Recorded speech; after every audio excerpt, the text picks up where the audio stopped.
Vocast, l'invité. Et tout de suite, on file comme prévu au Radio Days. Ça s'est passé en mars à Athènes. Et on accueille tout de suite Laurent Frisch de Radio France. Des ondes Vocast. Laurent Frisch, bonjour.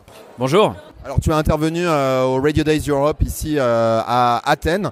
Quels sont les grands piliers de la stratégie numérique de Radio France ? Alors pour la schématiser, on a deux grands enjeux. Le premier, c'est la fidélisation de nos auditeurs. On a beaucoup d'auditeurs aujourd'hui. On tient à les garder alors qu'il y a une pression énorme vers la dispersion, vers les réseaux sociaux, vers les plateformes de streaming, les plateformes vidéo. La deuxième chose, c'est conquérir des auditeurs qui sont peu nos auditeurs ou pas du tout nos auditeurs, voire même des gens qui ne nous connaissent pas, malgré la notoriété des marques de Radio France. Certains, notamment dans les plus jeunes, peuvent ne pas nous connaître. Donc pour fidéliser, ce qui est au cœur de notre stratégie, c'est l'application Radio France.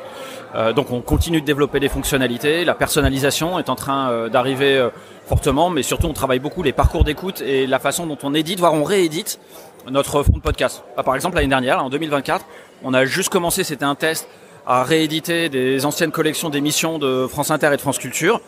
France Inter et France Culture ont des radios qui ont 60 ans à peu près, et donc 60 ans de podcasts qui n'attendent qu'à revenir en ligne puisqu'elles ne l'ont jamais été. Et c'est ce qu'on a fait avec des collections thématiques de 2000 ans d'histoire, ça a cartonné. Donc ça c'est un exemple, et c'est le champ pour moi de la fidélisation. Le lieu, c'est vraiment l'application Radio France. La deuxième chose, c'est comment on va toucher des publics qui nous écoutent peu ou pas aujourd'hui. Et donc là, on a mis en place un système avec des cercles un peu concentriques. On essaie de toucher des gens qui sont plus ou moins proches de nous dans leurs usages. On va sur des plateformes de podcast, sur des plateformes comme YouTube, où je pense que l'usage n'est pas très très éloigné de la radio et du podcast, pour amener nos messages, nos propos éditoriaux, avec des déclinaisons de nos émissions, parfois juste les émissions telles quelles, et avec un marketing audio et visuel qui dit au public: voilà, si vous aimez ça, vous en avez plus sur la plateforme Radio France. Et puis on va après chercher des gens plus loin. Là, le but, c'est pas de les convertir d'un claquement de doigts ou d'un clic à devenir des auditeurs. Quand on va sur Instagram, pour prendre cet exemple, on cherche à faire passer l'idée que il y a des propos super dans un lieu qui s'appelle Radio France. Vous connaissez peut-être pas, mais on vous donne un avant-goût de ce que vous pourriez trouver. Donc on prend des extraits d'émissions, des moments, on recompose des modules vidéo, des carousels, des choses comme ça, qui donnent de la matière, qui donnent de la valeur ajoutée, qui donnent envie au public, à force de nous voir, d'aller peut-être plus loin avec nous. Les audiences de Radio France sont très bonnes, comparées à un marché radio qui est un petit peu terne et en baisse de manière générale. Est-ce que c'est le résultat de cette stratégie ? Est-ce que vous avez des moyens de le mesurer ? Je pense que c'est d'abord le résultat de la qualité des programmes, l'exigence qu'on met dessus. Et deuxièmement, je pense, oui, qu'il y a un effet de cette stratégie. On n'a pas de moyen direct de mesurer, si ce n'est qu'on voit la progression de la plateforme, mais l'efficacité de ce qu'on fait sur les réseaux sociaux, non. Si ce n'est que en une génération, en 25 ans, on n'a pas perdu ou quasiment pas perdu d'auditeurs chez les moins de 25 ans.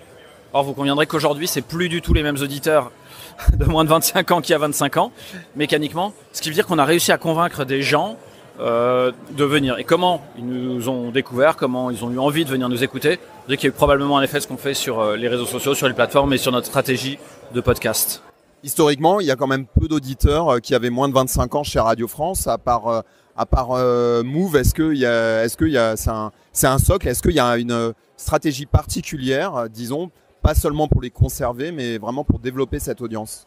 Alors c'est pas tout à fait exact. Move n'était pas une chaîne pour les moins de 25 ans il y a 25 ans. Aujourd'hui, la troisième chaîne des plus jeunes, c'est France Inter. Donc je pense qu'il ne faut pas enfermer ni les jeunes dans une idée que les jeunes aiment quelque chose et rien d'autre, ni qu'une chaîne comme France Inter ou France Culture sont dédiées à des personnes plus adultes, voire plus âgées. Ça n'est pas le cas. Des programmes de France Inter comme Affaires sensibles sont destinés à tous les publics, même les plus jeunes. Et là, par exemple, on a lancé récemment une thématique éducation dans laquelle on rassemble, en fonction des programmes scolaires, des choix de podcasts venant de notre catalogue de 3 millions de sons qui sont construits par matière, par exemple pour réviser le bac. Et là, on s'adresse vraiment à des publics plus jeunes, clairement de 17-18 ans. Est-ce que vous valorisez autant l'écoute qui est en direct, donc le flux live, que les replays ? Alors je sais pas exactement si on doit dire replay, j'aime pas trop ce terme parce que les gens qui écoutent des podcasts n'ont pas l'impression d'écouter un replay. C'est de l'écoute à la demande. Il y a de l'écoute à la demande ou de l'écoute linéaire. Est-ce qu'on valorise autant En fait, ce qu'on valorise, c'est le nombre d'auditeurs qu'on a et le temps passé à nous écouter, quelle que soit la modalité. Que ce soit en radio linéaire, que ce soit en podcast ou que ce soit sur les réseaux sociaux. combien de personnes on arrive à toucher et combien de temps elles nous écoutent. Dernière question, est-ce que tu peux nous donner des chiffres sur l'utilisation de l'app et son succès? Alors l'application Radio France, elle a atteint 2 millions d'utilisateurs mensuels, ce qui est très bien, elle progresse très vite.